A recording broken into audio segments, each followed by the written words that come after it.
functions, and at some point it was handling all this stuff that I never even thought about when I wrote it, which I think is great. That's fun. It's always neat to, when you're programming, to get programming. Then you start doing little tweaks, and then you find that there's certain things that you need that would be great to add because it automates other things, and it goes from there. I haven't done programming in so long. I don't know. I'd be sitting around, but I remember I had back when we were doing it. You're doing it. It's completely different now. But back when we were doing it, we did compiling, and the compiling. Sometimes I'd write a program, and then I have to spend a half hour for it just to compile. I was compiling on floppy disks too. That's a big, but they were 8-inch floppy disks, by the way. They're these huge guys, and it would take about 30 minutes to compile. And so, then you'd have to check and see if there was bugs in it. And if there was a bug in it, then you spend another 8 hours compiling it. What I'm saying, half hour or so compiling it.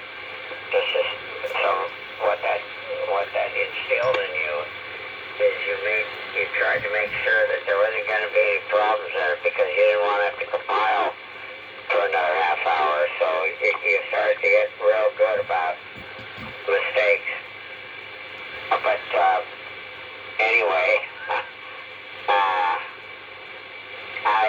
I remember when I stopped programming, and I remember about it, I don't know, 3 or 4 years later or something, and I used to save, I used to print out all my programming, of course, it'd be printed out on a dot matrix printer, and I'd have these sheets, and sheets and sheets and sheets of programming code. And I remember I pulled one out one day, and I looked at it, and I said, I don't have a clue what I was thinking.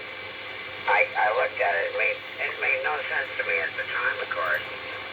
It was just like I was talking to somebody. It was just everything. I could look at that page, and every branch instruction, every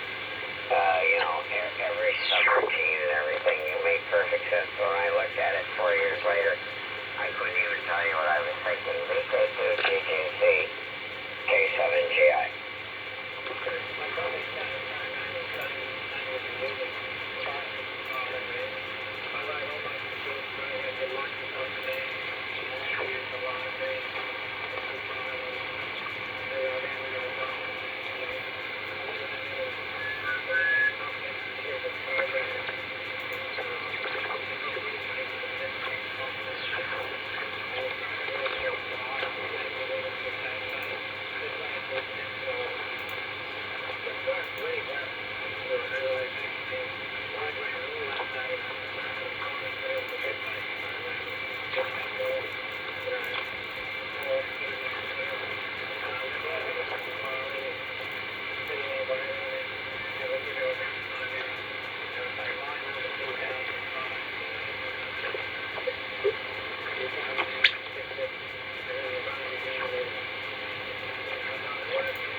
about that. I was listening to you in the other room. No, I haven't. Well, I wrote in Microsoft, I think what I did a thing called, I think it was MDOS. I think that's what it's called. I might have a book around here somewhere in some box. But I used to write some programming. Have you ever heard of what a Fairlight is?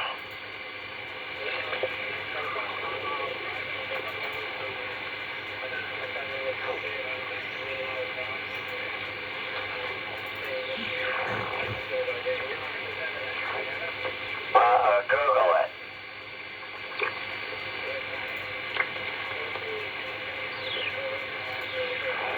It's one word, fair, Fair, L-I-T-H-T. L-I-G-T-H. I'm sorry. A light. L-I-G-H-T. One word. Fairlight, you could say Fairlight CMI.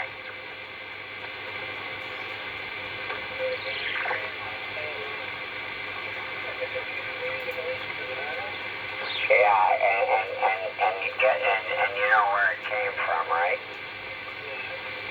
Well, doesn't it tell you?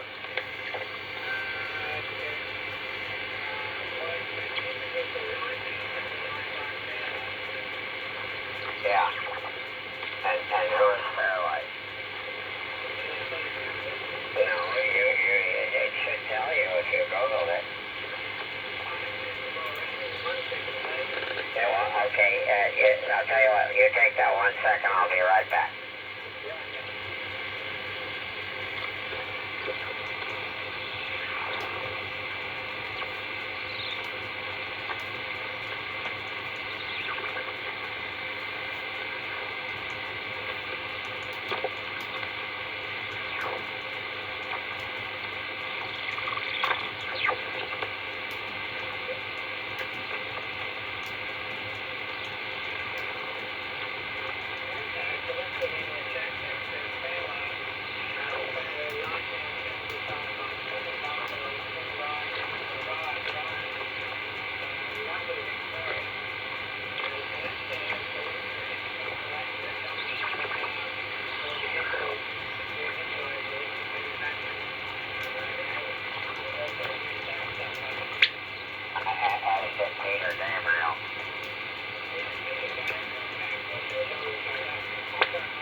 Yeah. Well, I wrote some programming for that instrument.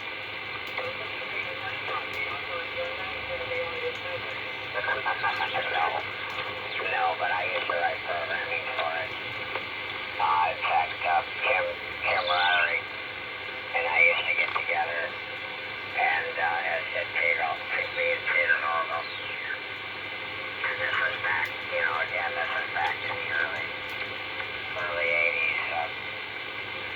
But I used to, whatever the programming was for that, I might tell you, I can't remember, but it was a Microsoft thing too, and there was also some machine language programming. Some very heavy machine language programming, actually, which I didn't do. I didn't do any of that. But I wrote some programs that they used to sell in addition to the instrument, so they were separate from the instrument.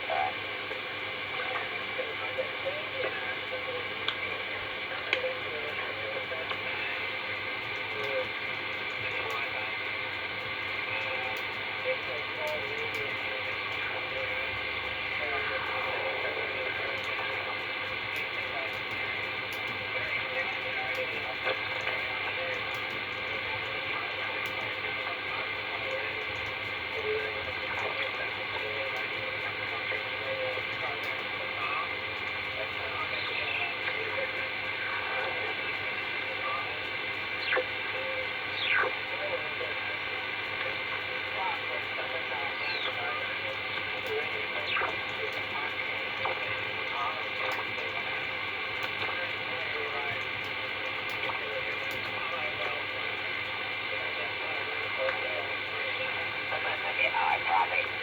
Did that, but it was about a week later that I wrote a complete accounting program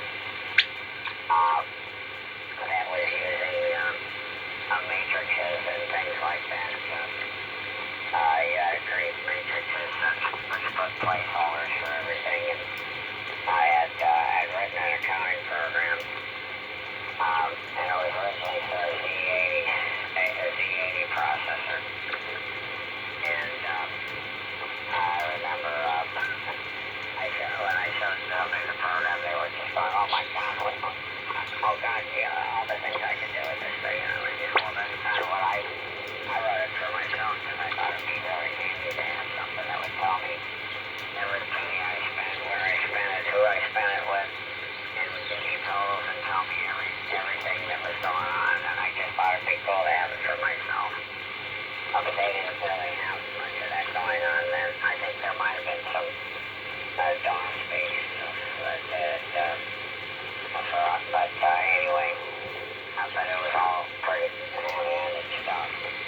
And but anyway, I wrote some programming. I did some programming for Fairlight, and but it was, again, a lot of this stuff was stuff I needed, and I just figured, well, and when I wrote it, the people at Fairlight said, "Oh my God, this would be great for us to have," and then we'd make a deal, and I would sell it to them. Go ahead.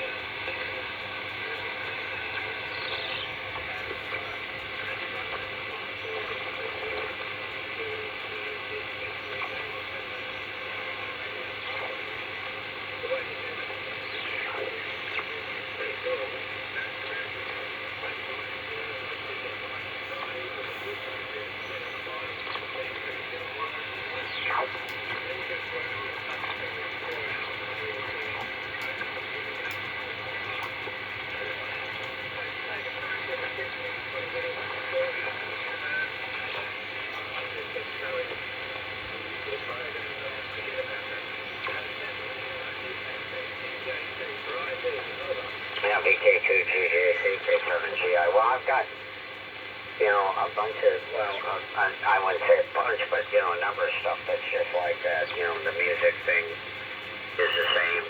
If I'm working on a song, it's the same deal. You're just there, and hours go by, and you're setting up, and, all of a sudden you start out, and then all of a sudden, it's 1 o'clock in the morning and you're still going, and the programming thing was like that, the electronic thing was like that, so there's all sorts of stuff that, keeps me going. All this stuff is good, it's good to have that stuff because it keeps your mind from being a piece of jello, guys.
I don't think he is. But yeah, he was a big composer, and but I guess we shouldn't even ask. I mean, we've got, that's again another Google question, isn't it?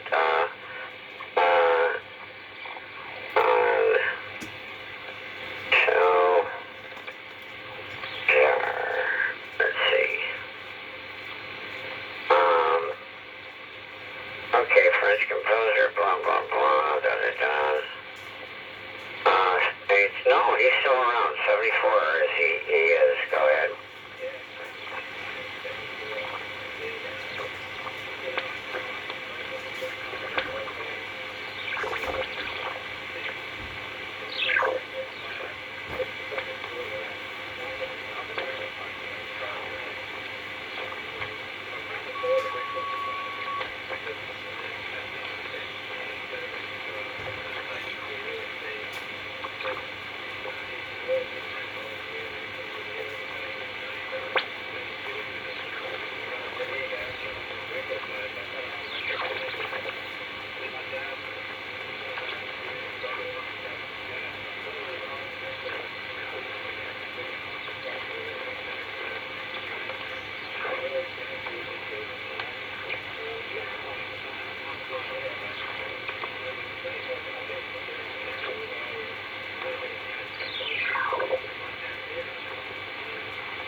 Yeah. Well, the vinyl's coming, by the way. Two things that just astound me, but then again, I'm not surprised with anything anymore. Two things that have come back are vinyl. Okay, that's one. And now try and guess what the second thing is. No, you're getting warm, though.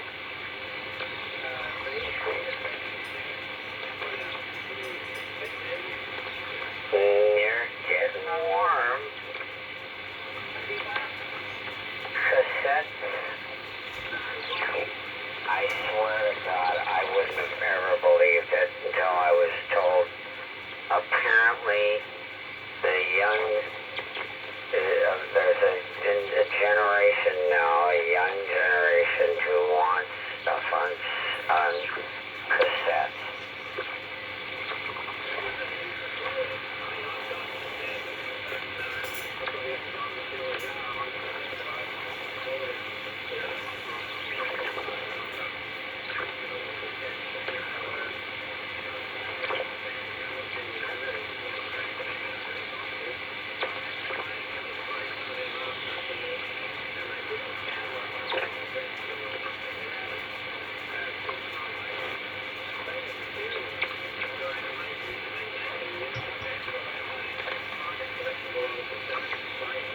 No.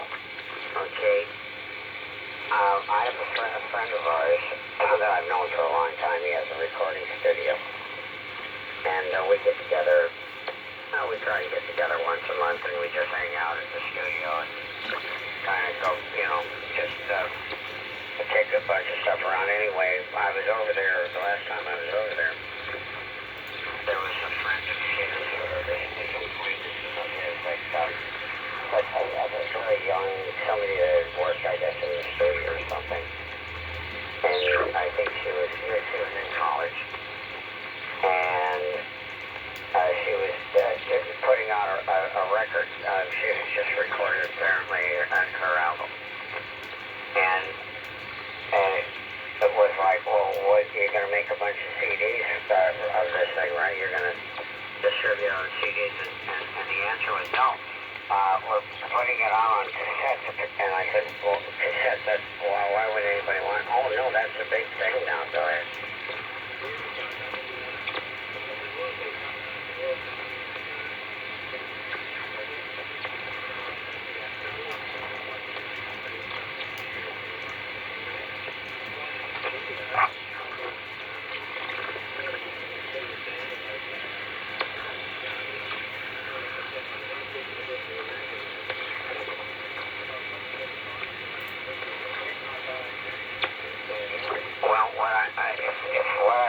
If what I heard is accurate, you're going to start seeing a lot more of them because, listen, did you ever throw some clothes away and then find out that 20 years later they're coming back in style?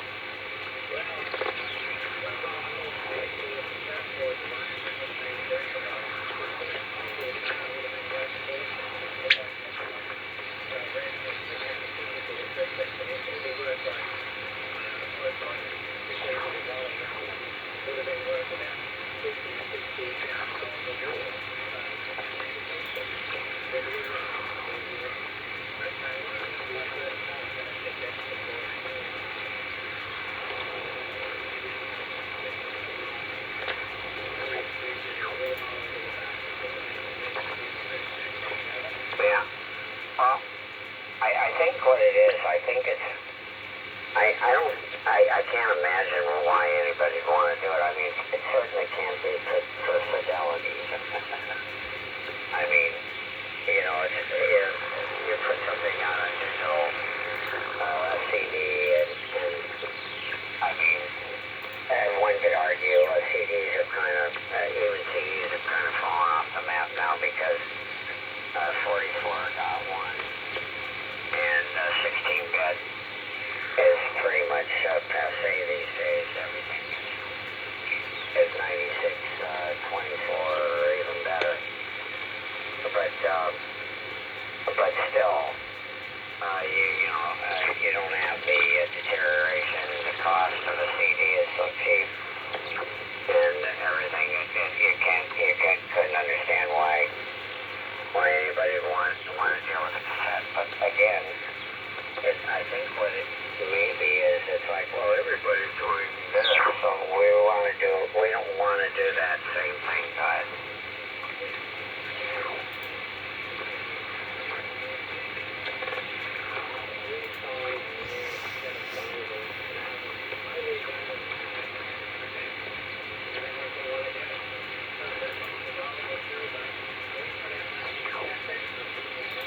Well, I don't know. Maybe I don't think I don't know that I feel it will be around long enough to to put any investment in.